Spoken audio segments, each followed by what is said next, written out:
منتظر زمان مناسب نمانید، اقدام کنید.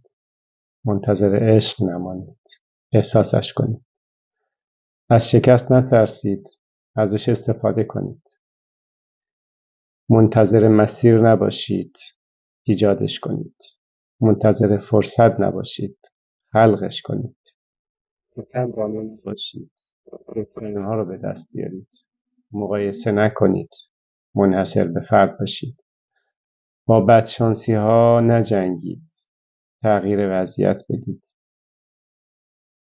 به اشتباهاتتون فکر نکنید، از اونا یاد بگیرید.